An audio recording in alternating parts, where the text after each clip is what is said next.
하이킥. 김경수 경남도지사가 2심에서 징역 2년의 실형을 선고받았습니다. 이제 김 지사의 정치 생명은 대법원의 마지막 판단에 달려있는 상황입니다. 표창원의 뉴스 하이킥. 요즘 부쩍 정치인들의 실형 선고 소식을 자주 전하게 되네요. 저는 표창원입니다.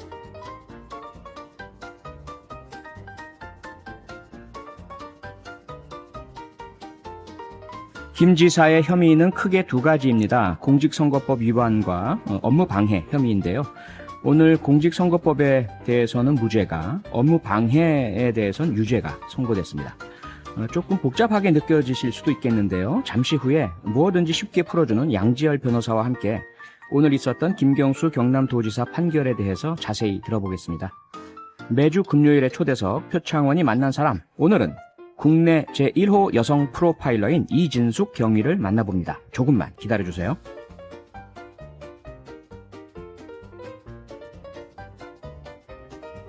여러분의 의견은 짧은 건 50원, 긴 건 100원이 추가되는 문자번호 샵 8001번 혹은 무료인 스마트라디오 미니로 보내주시면 되고요.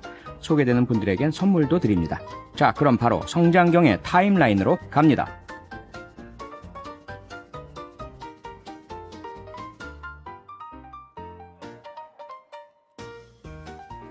성장경의 시간은 거꾸로 흐른다. 뉴스 타임라인. 뉴스의 시간을 거슬러 올라가는 남자, MBC 보도국의 보배 성장경 기자입니다. 어서 오세요. 안녕하십니까? 네, 미국 대선 개표 상황부터 볼까요? 벌써 나흘째인데요. 네. 민주당 바이든 후보가 사실상 승리를 확정지었다 이런 보도도 계속 나오고 있고 그렇게 봐도 될 것 같긴 한데 그렇죠. 공식적으로 아직 바이든의 승리 선언이 나오진 않았잖아요. 맞습니다. 지금 개표 상황 좀 정리해 주시죠.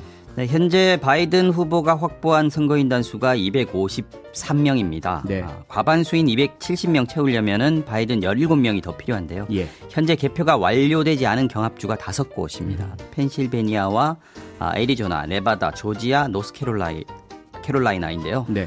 개표율이 95%에서 99%까지 남은 투표용지가 얼마 없긴 하지만 표 차이가 워낙 적기 때문에 남은 표만으로도 승패가 갈릴 수가 있습니다. 네. 이 중에 바이든이 현재 앞서고 있는 곳 애리조나 선거인단이 11명, 네바다가 6명, 합하면 17명이죠. 딱 그러면 채워지네요. 더하면 253이니까 현재 예. 더하면 딱 270명입니다. 그러네요. 네. 즉 애리조나와 네바다가 이대로 바이든의 승리로 굳어지면 바이든의 차기 대통령 당선이 확정되는 겁니다. 네. 여기다가 제가 아까 보니까 400여 표 차이까지 따라 붙었던데요. 조지아에서 여기가 지금 16명입니다. 예. 바이든이 역전에 성공을 한다면 선거인단 16명 더 보태서 넉넉하게 이기는 셈이 됩니다. 예. 선거인단이 20명인 펜실베이니아에서도 개표 초반에는 트럼프가 크게 이기고 있었는데 네. 무서운 속도로 격차를 좁히면서 현재는 0.3%포인트 차이까지 줄어들었습니다. 여기도 역시 바이든의 뒤집기가 가능한 상황입니다. 바이든으로서는 다른 경합주에서 모두 다 지더라도 네. 이곳 그 펜실베이니아만 가져와도 273명의 선거인단을 확보하기 때문에 당선이 확정이 됩니다. 네. 270명 확보가 확정되면 바이든이 아마도 승리 연설을 공식적으로 하겠네요. 네. 지금은 바이든이 델라웨어주 자신의 집에 머물고 있다면서요? 네, 델라웨어주 월밍턴에 바이든의 집이 있고요. 예. 집에서 얼마 떨어지지 않은 체이스 센터라는 곳에 승리 연설을 위한 무대가 설치가 되어 있습니다. 네. 전 세계 언론들도 여기에 지금 직결해서 생중계 준비를 하고 있고요. 현지 시각으로 어제 바이든은 온라인 연설을 통해서 개표 중이니까 조금만 인내심을 갖고 기다리자. 나는 승자로서 선언하게 되는 걸 전혀 의심하지 않는다라고 자신감을 보였습니다. 이게 뭐 사실상의 승리 연설이다라고 볼 수도 있는데 네. 또 다른 연설은 해야 되는 거죠. 그렇죠. 네, 어쨌든 승리 연설은 언제 해도 이상하지 않은 상황일 정도로 지금 임박해 있는 상황입니다. 예. 그리고 바이든은 이미 어제 인수위원회 홈페이지를 개설했습니다. 그러니까 네. 당선을 기정사실화하고 이제 대통령 업무 준비를 시작했다라고 봐도 무방할 것 같습니다. 네, 그런데 사실 미국에서는 전통적으로 패자가 승부 연설을 먼저 하고 그렇죠. 그 다음에 승자가 그것을 받아서 이제 확정된 승리 연설을 하는 것 아닙니까? 그게 미국 민주주의가 멋있다라고 얘기할 때 그런 얘기를 많이 하죠. 그러게요. 네. 신사적이고. 네. 그런데 지금 트럼프 대통령은 개표 부정 이거 주장하면서 긴급 성명 계속 발표하고 개표 멈추라 소송 걸고 네. 뭐 끝까지 패배를 인정하지 않을 것처럼 보이고 있고 뭔가 시나리오가 다 준비된 것 같단 말이죠. 네. 이거 앞으로 향후 어떻게 되는 겁니까? 아마 트럼프 승복 연설 없이 바이든이 승리 연설을 하는 그 전례 없는 일이 현실화될 가능성이 아주 높아 보이는데요. 예. 트럼프가 승복 연설을 할 가능성이 지금 현재로서는 없기 때문이죠. 네. 트럼프가 우리 시각으로 오늘 오전에도 백악관 기자회견을 통해서 선거 불복 의사를 강하게 밝혔는데요. 이때 한 얘기가 선거가 조작되고 있다. 특히 우편 투표를 개봉할 때 민주당 주지사가 있는 주에서 굉장히 많은 부정이 저질러졌다. 공화당 참관인이 가까이 가서 개표를 참관을 못하게 해서 망원경으로 감시해야 했다. 이런 얘기도 했고요. 결국 바이든이 당선되면 이번 선거는 사기다. 이런 주장들입니다. 예. 그래서 미국의 주요 방송인 ABC, NBC, CBS 등이 생중계 도중에 이 연결을 끊었어요. 그러니까 근거 없는 주장을 계속해서 내보낼 수 없다라는 건데 검증되지 않은 주장이 난무해서 혼란을 부추길 수 있다. 지금도 굉장히 많은 곳에서 충돌들이 일어나고 있지 않습니까? 네. 트럼프의 이런 주장들이 그 여과 없이 방송될 경우에 자극을 할 수 있다. 이런 판단을 방송사들이 한 거죠. 그래서 꽤 많은 팩트 체크가 필요하다라고 앵커들이 이 방송 끊고 나서 이유들을 설명을 했습니다. 아니 현직 대통령의 공식적인 발언 내용을 상상할 수 방송사가 없는 일이죠, 사실. 중간에 끊고 그렇죠. 그것도 그 이유가 이 너무 가짜가 많아서 네. 검증이 필요하다. 이건 참 대통령의 품격과 나라의 품격이 한순간에 바닥으로 추락하는 모습이네요. 맞습니다. 우리나라에서도 대통령 연설하는 걸 함부로 끊는 거는 있을 수 없는 일이죠. 상상도 못하잖아요. 네, 그렇죠. CNN과 폭스뉴스 같은 경우에는 끝까지 생중계를 하긴 했습니다. 예. CNN은 물론이지만 친 트럼프 매체라고 할 수 있는 폭스뉴스 역시 이 방송이 끝나고 나서 트럼프 주장에 아직 아무런 근거를 발견하지 못했다고 전하기도 했습니다. 네. 지금 트럼프 대통령이 지금 이기고 있다가 역전당한 위스콘신 같은 데는 재검표를 요구하는 소송을 제기했고요. 그리고 네. 바짝 추격을 당하는 주들에 대해서도 개표를 중단하라는 소송을 냈고 또 앞으로도 추가 소송하겠다 이렇게 예고를 해놓고 있는데 예. 하지만 미시간이나 조지아 같은 주의 1심 법원들이 신속하게 트럼프 측의 소송을 기각을 했고요. 개표도 지금 트럼프 요구에서 아랑곳 없이 계속 이루어지고 있습니다. 물론 지금 새벽 시간이라서 아주 느리게 지금 개표 숫자가 올라가고 있던데요. 트럼프는 연방 대법원까지 상고하겠다, 끝까지 가겠다는 입장인데 결과는 뒤집지 못할 거라는 전망이 지배적입니다.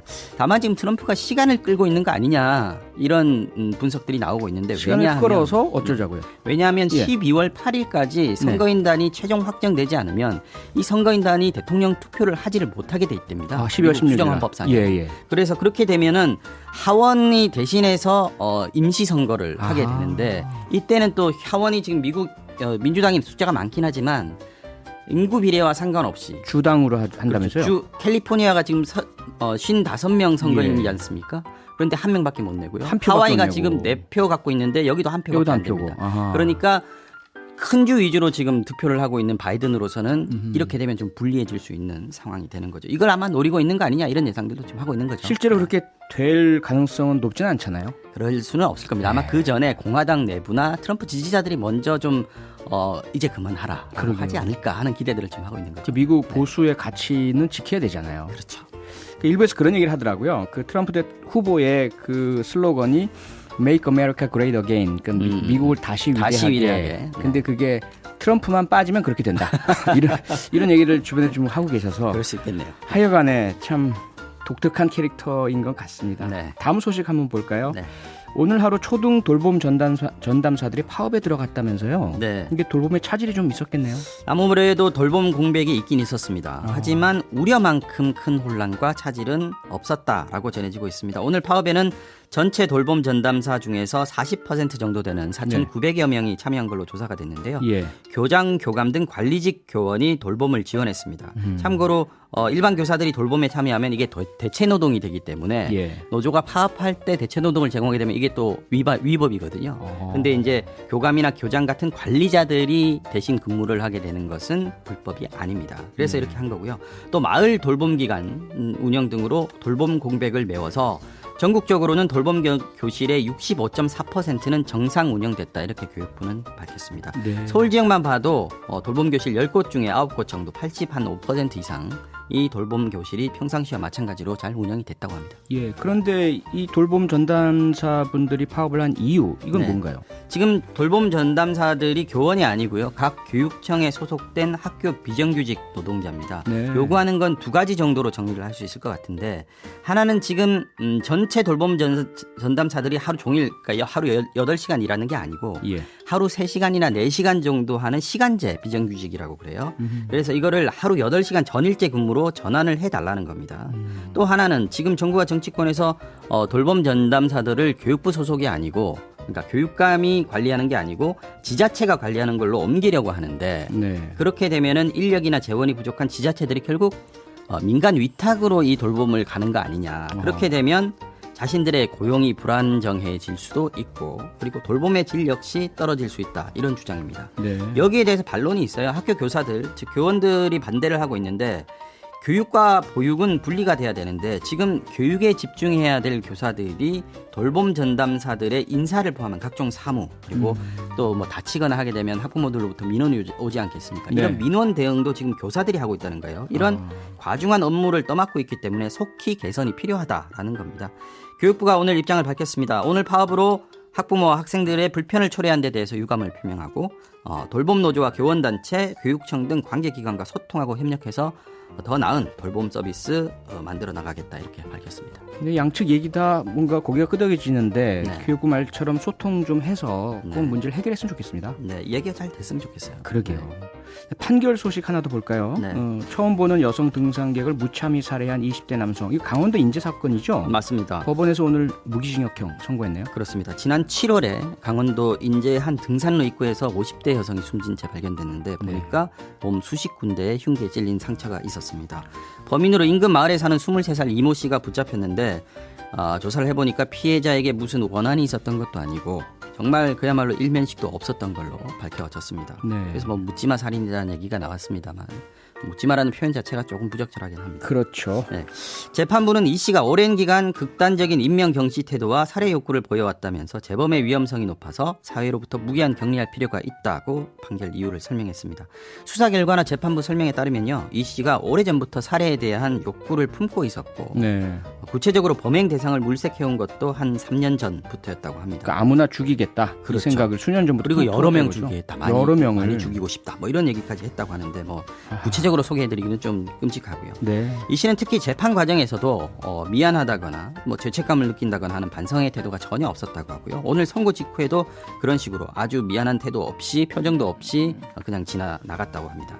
재판부는 딱 한 번 이 씨가 반성문을 제출했었는데 이때도 불우한 가정 환경 또 부모를 탓하기만 했다면서 더더욱 엄벌이 필요하다라고 했습니다. 네.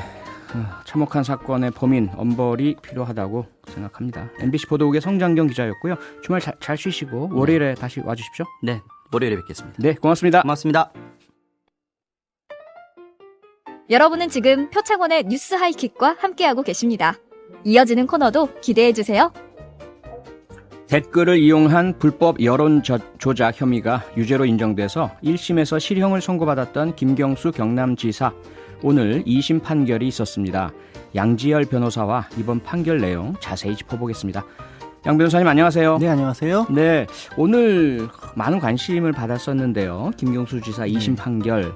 2심에서도 댓글 조작 혐의에 대해서는 유죄가 인정됐네요. 예, 이제 포털 사이트의 댓글에 뭐 좋아요 같은 것들을 공감 버튼들을 많이 눌러서 네. 그 포털 사이트에 그렇게 보여지지 않습니까? 많은 예. 사람들이 본 많은 댓글이 달린 걸로, 그리고 댓글 내용 자체도 이런 것들이 조작에 의해서 만들어졌다. 컴퓨터 프로그램을 이용해서 이 부분이 포털 사이트들의 업무 방해를 했다는 것이고요. 네. 그렇게 해서 어찌 보면 대선 과정에서 도움을 받았기 때문에 그거를 이 지방선거까지 계속해서 끌고 가기 위해서 총영사, 일본 센터의 총영사 자리를 제안했다. 이 부분이 공직선거법 위반이라고 봤었던 건데요. 네. 1심에서는 둘 다 유죄였는데 항소심에서는 뒤에 공직선거법 부분은 무죄로 봤는데 앞에 업무방해 부분은 여전히 유죄로 봤습니다. 예. 그러니까 소위 드루킹이라고 하는 예. 그 김동원 씨 일당들이 킹크랩이라고 하잖아요. 네. 그 매크로 프로그램을 만들어 가지고 이걸 대량으로 댓글 조작하는 프로그램을 가동을 했는데 이것을 김경수 지사가 현장에 가서 산채라고 하는 네.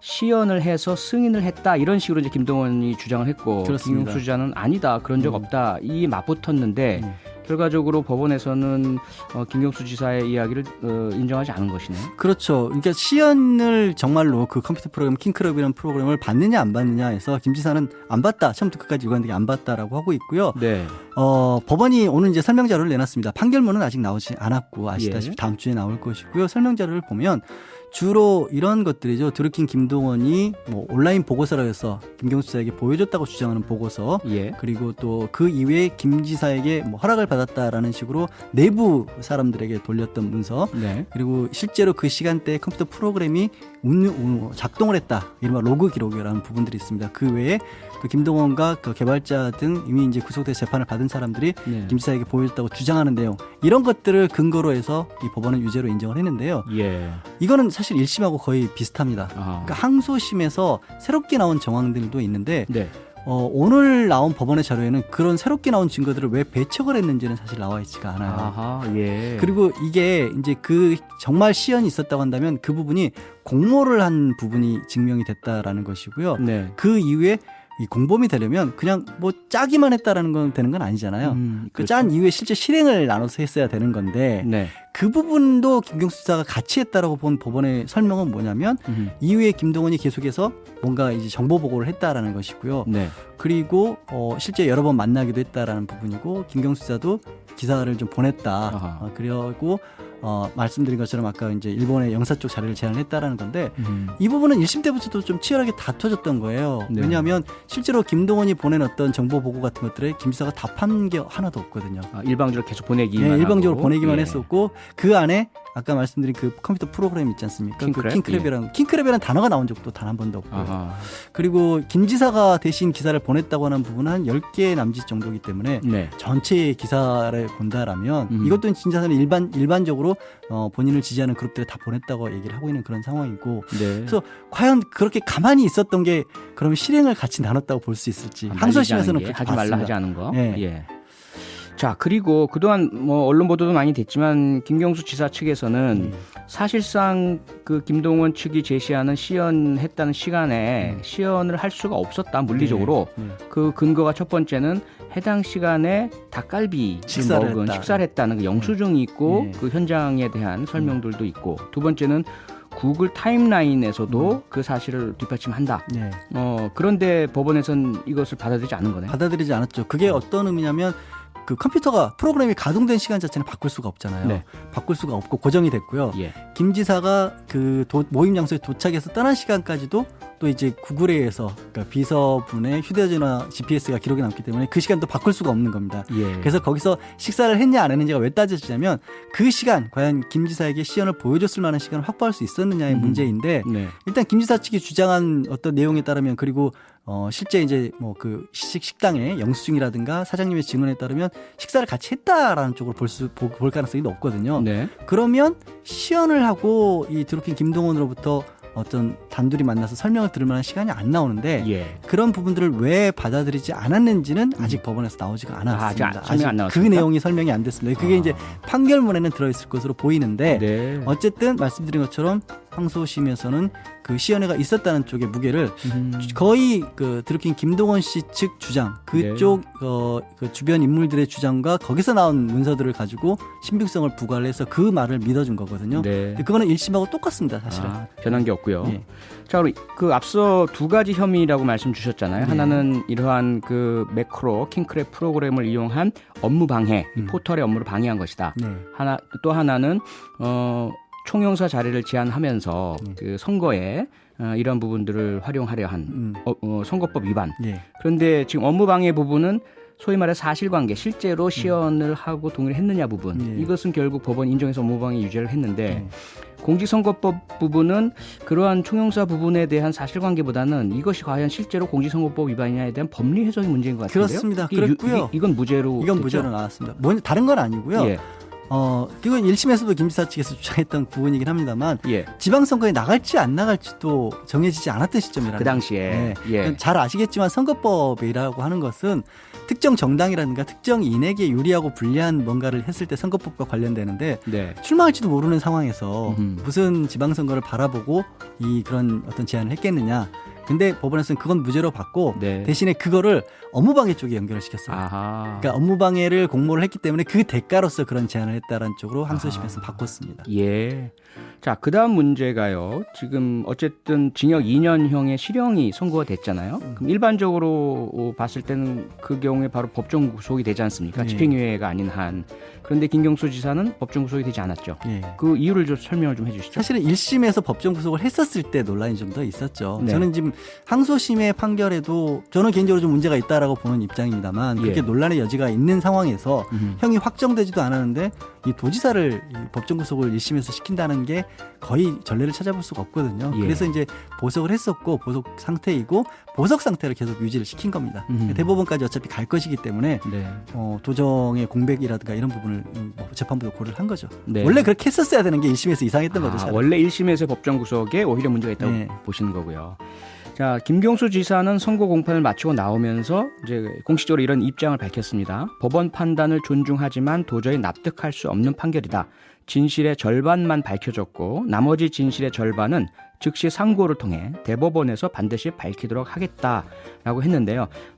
나머지 절반 이건 어떻게 우리가 해석을 해야 될까요? 그거죠. 그러니까 지금 두 개 혐의였으니까 공직선거법 무죄로 나왔고 그다음에 나머지 절반은 업무방해가 유죄로 된 부분을 가리키는 것이고요. 아하, 예. 이 법원의 설명 자료를 보면서 제가 눈에 띄었던 부분이 있습니다. 그러니까 역작업이 이번에 항소심에서 또 처음으로 문제가 됐어요. 네. 다른 게 아니라 두 사람이 공모를 했는데 그 댓글 작업을 한 것 중에 30%가량은 당시 문재인 후보에게 불리하거나 대놓고 반대하는 내용들이었거든요. 그렇죠. 그러니까 예. 공모를 했으면 어떻게 그런 일이 있을 수 있겠습니까? 예. 근데 법원에서도 25%, 30%가량 그런 게 존재한다는 것을 이번 판결에도 인정을 했어요. 그런데 그걸 어떻게 했냐면 그건 공모범위 바깥이라고 뺐습니다. 아, 그게 좀 이상하지 않으세요? 공모를 같이 했는데 네. 요거는 공모한 거 외의 부분이야. 음. 그러니까 나머지 70%는 공모를 했어. 근데 김경수 지사가 그럼 문재인 후보를 공격을 하는데 가담을 그럴 리는 했다는 없겠죠. 건가? 그러니까 예. 그래서 그 부분은 이유무죄라 그래서 아. 그러니까 전체 묶음에서 이게 반영을 하지 않는 주문에 그러니까 유죄다 무죄다라고 표시를 안 하는 이유무죄라고 했는데 그게 과연 이유무죄 정도로 끝날 건지 아니면 실제로 이런 정도의 분량이 30%가 반대되는 댓글 작업을 했다면 네. 과연 이걸 공모관계를 했다라고 볼 수 있을지 이런 부분도 아마 대법원에서 좀 다퉈지지 않을까 싶습니다. 네. 자, 대법원에서 다퉈질 거다. 이렇게 보셨는데요. 물론 그동안 여러 재판들을 보셨잖아요. 그래서 1, 2심이 이렇게 유무죄가 엇갈리고 대법원에서 최종 결정된 예도 있고 1심, 2심이 줄곧 유죄였는데 대법원에서 뒤집힌 예도 아주 드물지만 있잖아요. 과연 이번 재판은 대법원에서 어떻게 될까요?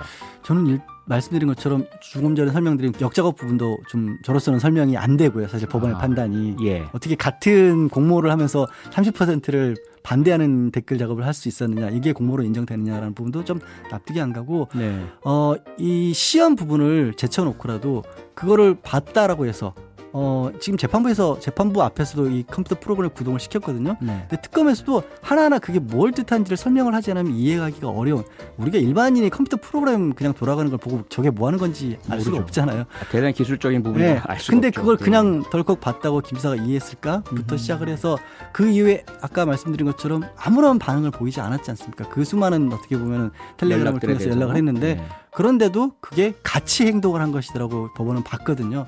그런 부분들이 다 하나씩 상고심에서 살펴봐야 하지 않을까 싶습니다. 네, 마지막으로 이걸 여쭤볼게요. 어쨌든 경남도지사 상당히 중요하다. 지금 8921님도 문자를 주셨는데요. 제일 궁금한 건 그래서 대법 판결은 언제 나오나요? 이 시점이 지사직의 어떤 지속이냐 중단이냐 여러 가지 걸려 있지 않습니까? 어떻게 보십니까?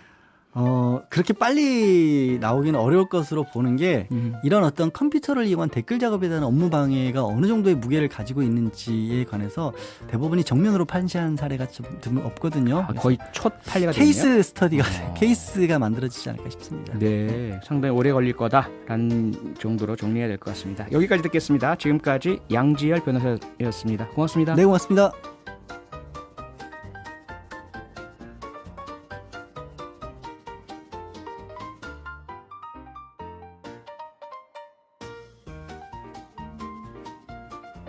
표창원이 만난 사람.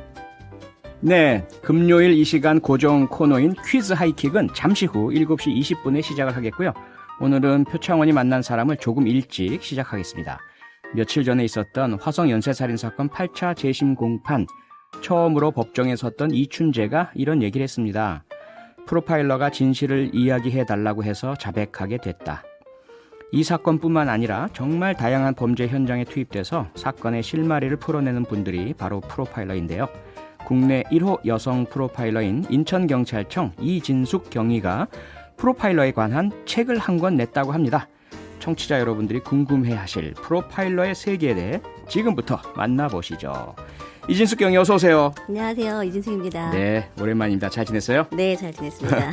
지금 뭐 인천청에서 퇴근하고 바로 오시는 길이세요? 예, 금요일이라서 음. 길이 좀 밀릴 것 같아서 조금 일찍 퇴근하고 왔습니다. 예, 고맙습니다. 먼 길인데 감사드리고요. 앞서 제가 소개해드렸지만 이춘재 수사 이진숙 경위도 투입됐었잖아요. 네, 저뿐만이 아니라 그 재수사가 시작되고 나서 한편으로는 면담을 진행하고 네. 또 한편에는 이 사건들이 많아서 사건 간에 이게 정말 연관성이 있는지를 분석하기 위해서 10여 명의 프로파일러들이 투입됐었고 예. 그리고 이제 부산에서 처음에 있었잖아요. 이춘재가. 그러다가 수원으로 와서는 저도 이제 면담을 같이 진행했었죠. 또 워낙 살인만 14건, 그다음에 네, 성폭행 맞습니다. 본인 주장에 따른 뭐 30건이 넘던데 네, 맞습니다. 이거 진위 여부 연관성 분석하려면 엄청난 시간과 좀 노력이 들어갔겠어요. 거의 집에를 못 가고요. 아. 거의 2달 가까이 중간 보름에 한 번 정도씩 집에 가서 옷을 바꿔서 오는 정도? 아이고. 이 정도 하면서 분석했었죠. 예. 자, 이춘재를 직접 만나보니까 네. 어떤 인물이던가요? 그냥 얼핏 보기에는 사실은 다른 뭐 연쇄살인범처럼 비슷하게 이 사람이 살인범이다 딱 이렇게 드러나는 사람은 아니었습니다. 아닌데 예.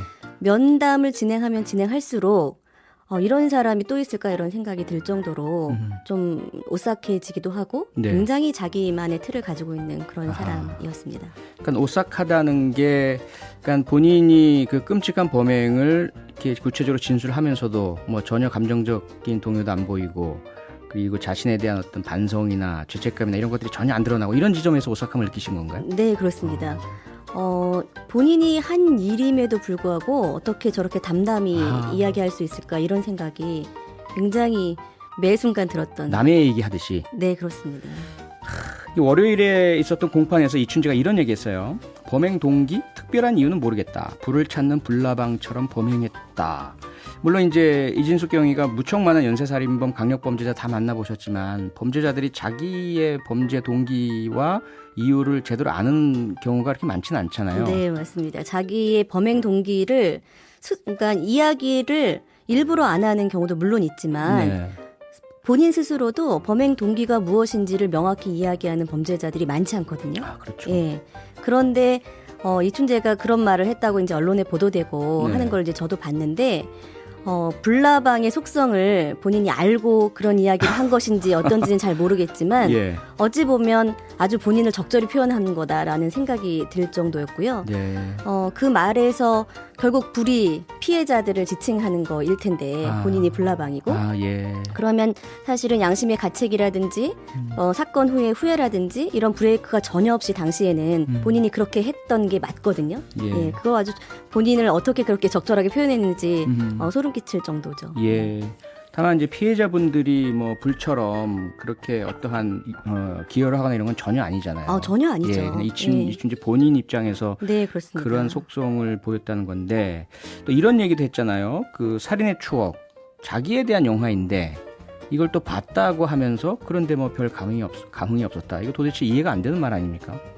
살인의 추억을 보신 분들은 그 살인의 추억이라는 영화가 이춘재가 한 일과 굉장히 흡사하다라는 것을 느끼셨을 거거든요. 네. 저희도 이 사건을 분석하면서 그간에 관련된 뭐 프로그램이나 영화나 이런 걸 다 다시 프로파일러들이 봤어요. 네. 그러면서 어떻게 이렇게 그렸을까 감독을 만나보고 싶을 정도의 그런 생각이 들 정도였는데 네.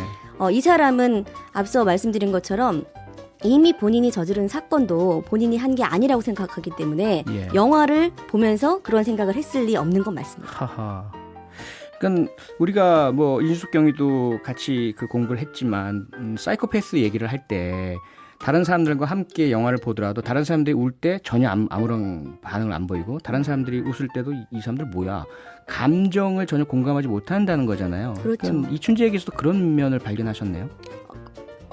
그게 어떤 피의자한테보다도 아주 명확히 보인 사람이었고요. 예. 뭐 다른 사람의 감정을 이해하려고 하는 노력도 없고 내가 이 이야기를 할 때 상대방이 어떤 감정을 느낄지 도 전혀 고려하지 않는 그런 사람이었기 때문에 이런 말 하는 게 가능했을 거라고 생각합니다. 네.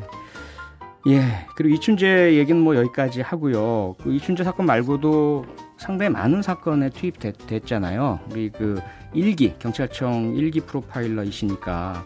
그런데 그 많은 사건 중에서도 가장 기억에 남는 사건으로 2013년에 발생했던 인천 모자 살인 사건을 꼽으셨어요. 네. 그 모자살인 사건은 사실은 작은 아들 부부가 재산을 노리고 엄마와 형을 이제 살해한 사건이었거든요. 네. 이제 저희가 그 사건을 진행하면서 가장 어려웠던 것은 시체를 찾을 수 없던 거였어요. 인천에서 범죄를 저지르고 뭐 울진과 정선에다 시체를 유기했기 때문에 찾을 길이 없는 상황이어서 한편으로는 시체 없는 살인 사건으로 가는 것을 공소를 유지할 수 있는지를 검토하는 그런 단계였는데 처음에는 실종으로 시작을 했잖아요. 그렇죠? 그렇습니다. 예. 실종으로 작은 아들이 신고했죠. 신고해서. 네. 그런데 저희가 미심쩍은 부분이 있어서 이제 살인에 준해서 살인으로 전환해서 수사를 하다 보니 네. 이 두 사람들이 용의선상에 오르게 된 그렇죠. 거죠. 그런데 그 작은 아들의 부인 며느리에게서 결정적인 진술이 나왔는데 그걸 이진숙 경위가 결국은 진술을 확보했잖아요. 네, 본인이 최면 수사라도 받아서 시체가 있는 장소를 알려주고 싶다. 이제 이렇게 이야기를 했거든요. 예.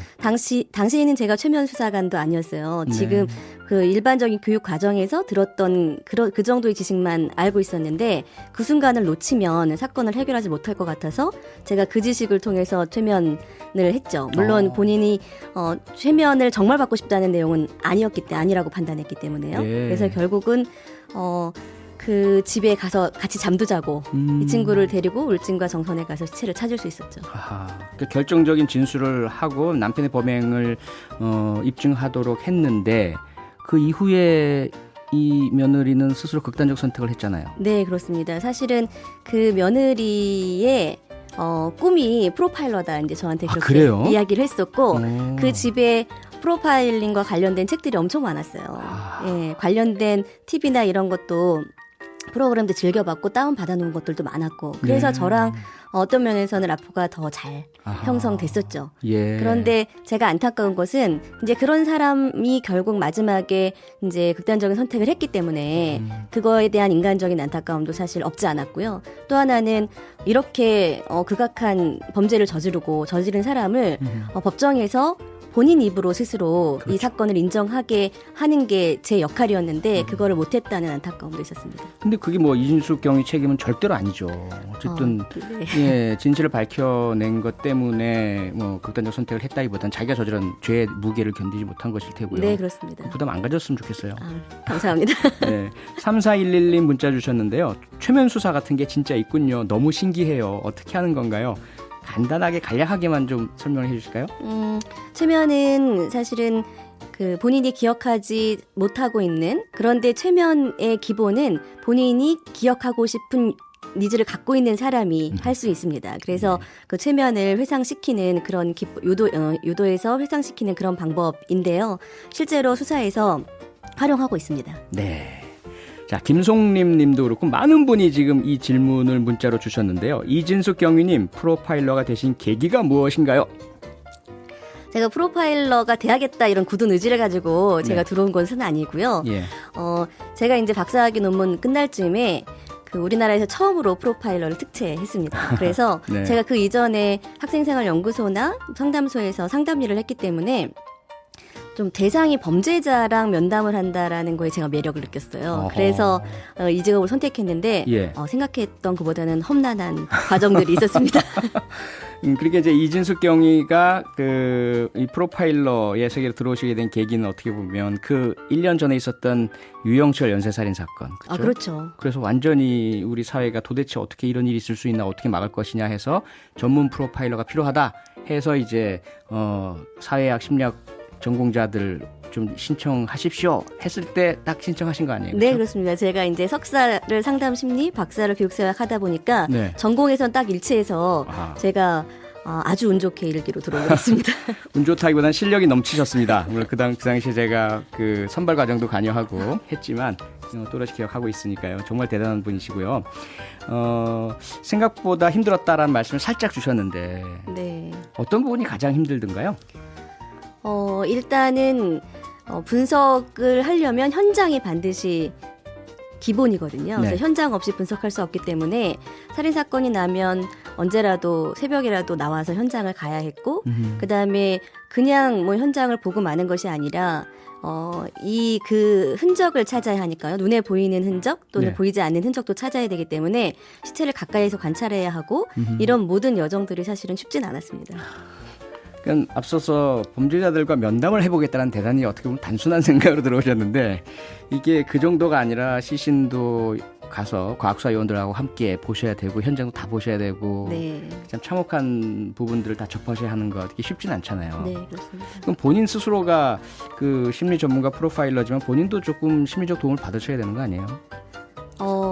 저희가 상담과 이제 치료. 광역 분석을 많이 하는데요. 예. 이 이제 일반적인 어떤 내용이 아니고 사건 관련 내용이기 때문에 어디 가서 이야기할 곳이 사실 아하. 별로 없습니다. 예. 그래서 저희가 광역 분석하면서 프로파일러들끼리 하는 그 얘기가 정말 많은 힐링이 됩니다. 서로가 동료 간에. 네, 그렇습니다. 광역 분석이라는 용어를 자꾸 주시는데요. 이게 이제 그 우리 동네에서만 일어난 게 아니라 여러 다른 곳에서 일어나는 거 함께 보시는 거 이런 걸 말하는 건가요? 그 프로파일러들이 지방청별로 2명, 아주 많으면 4명 정도 근무하기 때문에 네. 이슈가 되는 사건이나 또 법정에 법정보고서로 제출되는 이런 사건들을 분석하는 이런 경우에는 사건의 객관성을 높이기 위해서 교차 분석도 필요하고요. 예. 그래서 여러 명의 프로파일러들이 같이 분석을 하는데 그것을 광역 분석이라고 저희가 부르고 있습니다. 아하. 그럼 물론 이제 프로파일러들이 다 함께 훈련 받으시고 같은 어떤 그 분석 툴을 가지고 있으시긴 하지만 개인차가 개입될 수도 있고, 그렇습니다. 예, 혹여나 주관성에 의해서 분석에 오류가 있을 수도 있으니까 교차적으로 서로 분석해 주시는 건 대단히 중요하겠네요. 네, 저희들 내부적으로도 합의가 되지 않는 것을 보고서에 담을 수는 없는 일이거든요. 그렇죠. 그러니까 그 과정이 굉장히 중요하다고 생각합니다. 네. 네, 1003님 문자 주셨는데요. 용의자들이랑 대화하다 보면 무섭거나 하지 않으신가요? 건장한 남자도 너무 무서울 것 같아요. 앞서 이제 이춘재 면담한 건 말씀 주셨는데 이춘재 외에도 오히려 더 뭐 폭력적이거나 과격하거나 막 감정이 격한 이런 용의자들도 있잖아요. 예. 지금은 사실은 괜찮고 네. 그런 질문을 제가 많이 받기는 하는데 처음에는 저희가 발령 받고 나서 면담을 가거나 본청에 이제 회의를 가거나 하면 뭐 전기 충격기를 지급해 달라 가스抽하다 주면 안 되냐 이런 요구도 사실 그런 얘기들도 있었어요. 그래요? 그런데 단 한 번도 예. 면담을 거부하거나 그다음에 어쨌든 본인들이 이제 뭐 경찰 기관에 와서 조사를 받을 때는 그렇게 유리한 입장은 아니기 때문에 그런지 그렇죠. 그렇지는 않았습니다. 그래서 그런 것 때문에 면담을 못하거나 하지는 않습니다. 예. 근데 그게 어떻게 보면 뭐 정남규라든지 일부 범죄자들은 법정에서도 막 난동 부리고 검사한테도 대들고 이러던데 그게 꼭 경찰 기관에 와서가 아니라 우리 프로파일러들께서 라포 형성도 잘하시고 상당히 그들의 이렇게 마음속으로 회죽고 들어가니까 그들이 얌전한 거지 경찰서에 있다고 얌전한 건 아닌 것 같아요. 그렇게 말씀해 주시니까 제가 너무 하고 싶었던 이야기고요. 예. 조금 이제 접근하는 방식이 네. 그냥 조사를 하는 방식이 아니고 그들의 이야기들을 당신의 이야기를 내가 충분히 들어주겠다라는 그렇게 접근하기 때문에 예. 아마 그런 분위기는 형성되는 것 같습니다. 그러니까요.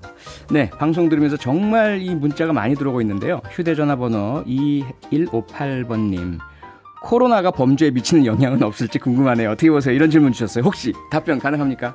네, 제가 사실 이야기하고 싶은 부분이기도 했거든요. 이 그래요? 부분이. 예. 제가 최근에 인천에서 학생들과 관련된 사건 사고들도 좀 있고요. 네. 그리고 지금 가시적으로 범죄율이 증가했는지 이 코로나 이전과 비교해서 통계적으로 분석해 보진 않았지만 네. 분명히 이렇게 온라인 수업을 진행하고 학교를 가지 않고 계속 소통이 잘 안 되는 이게 어떤 식으로든지 영향을 미칠 거라고 생각하고요. 네. 아마 모르긴 몰라도 중도 탈락하는 학생들도 많을 것 같고요. 또 가족 내의 범죄가 그렇지 않아도 계속 늘어나는데 이것과 관련된 부분이 있을 것 같거든요. 그래서 학교에서도 사회에서도 이것과 관련된 시스템 프로그램 이런 것들을 만드는 것이 반드시 필요하다고 생각합니다. 반드시 필요하겠습니다. 네. 네. 문자 몇 개만 좀 소개해 드릴게요. 김영자님, 우리 딸도 제가 이 방송 자주 들으니 프로파일러가 되고 싶다네요. 엄청 공부해야 한다 했더니 갸우뚱거리네요. 이제 초등 1학년이거든요. 아하, 너무 겁주지 마셔야 될 것 같은데요. 6992님, 프로의 대화네요. 2%님과 표프로님. 네, 전하영님, 이진숙 프로파일러님 영광입니다. 저도 관심 있는 직업인데 꼭 책 읽어보겠습니다. 책 제목 다시 부탁드립니다. 자, 유튜브로 보시는 분들은요, 제가 책 지금 들고 있고요. 이 책 제목이 오늘도 살인범을 만나러 갑니다. 예, 이진숙 프로파일러의 역작입니다. 아주 흥미있는 내용 많이 들어가 있으니까요. 꼭 사서 읽어보시기 바라고요. 궁금하신 분들 책을 보시란 말씀으로 마쳐야 될 것 같습니다. 오늘은 살인범 만나러 가지 마시고요. 집으로 퇴근하십시오. 알겠습니다. 감사합니다. 네, 고맙습니다. 감사합니다. 네. 광고 듣고 왔습니다. 표창원의 뉴스 하이킥 함께하고 계시고요. 1133님, 경위님 인터뷰 시간 가는 줄 모르고 몰입해서 들었어요. 대학생입니다. 범죄자를 분석하는 거긴 하지만 나아가서 사회에 대한 이해와 공감이 확실히 필요할 것 같네요. 저도 관련 전공자인데 더 공부해보고 싶네요. 네, 깊이 열심히 잘 공부하시기 바라겠습니다. 8719님, 프로파일러라는 직업에 대해 알게 된 지 얼마 안 됐는데 진짜 매력적이네요. POD도 다시 태어나도 프로파일러 하실 건가요? 아이, 그럼요. 당연하죠. 좀 더 일찍, 좀 더 잘해서 좀 더 많은 범죄자 미리 잡아서 피해자 안 생기도록 좀 줄이고 싶은 마음이 강합니다. 네, 두 분께 바나나키 쿠폰 바로 보내드릴 거고요. 이 프로파일러의 세계라는 게 여러분에게 들려드리는 이야기는 좀 재미있을 수도 있고 드라마틱한 얘기들도 있지만 실제 일하는 것은 무척 힘들고 어렵고 오랜 기간에 걸친 지리한 분석들이 있다는 것은 꼭 말씀드리고 싶어요. 그래서 이진숙 경위님과 우리 경찰 프로파일러 모두에게 다시 한번 큰 박수 보냅니다. 저는 7시 10분에 오늘의 표정으로 돌아오겠습니다.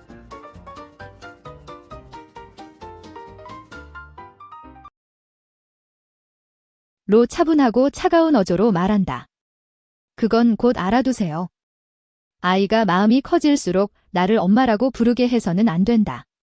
다음날 신뱅은 사라졌습니다. 엄마는 무관심하게 말씀하셨습니다.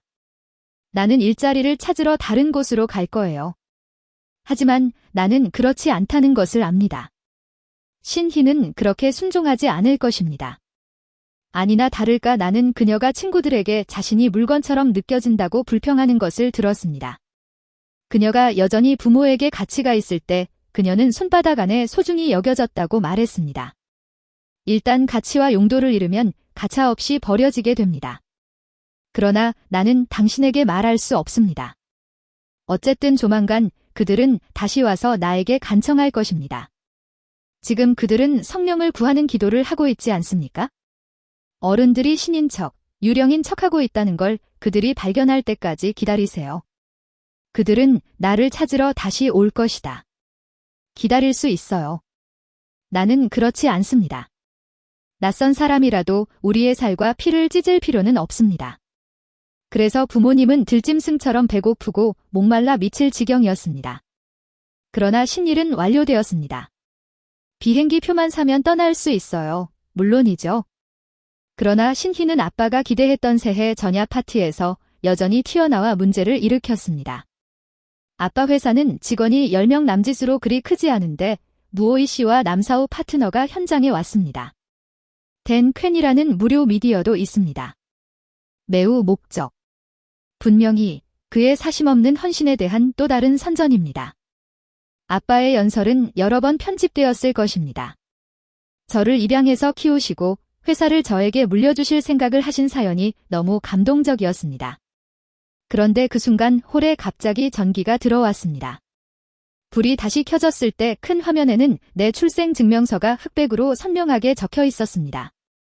현대의 민과 탐두웅은 나의 친부모입니다. 큰 화면 아래에서 신은 기쁜 마음.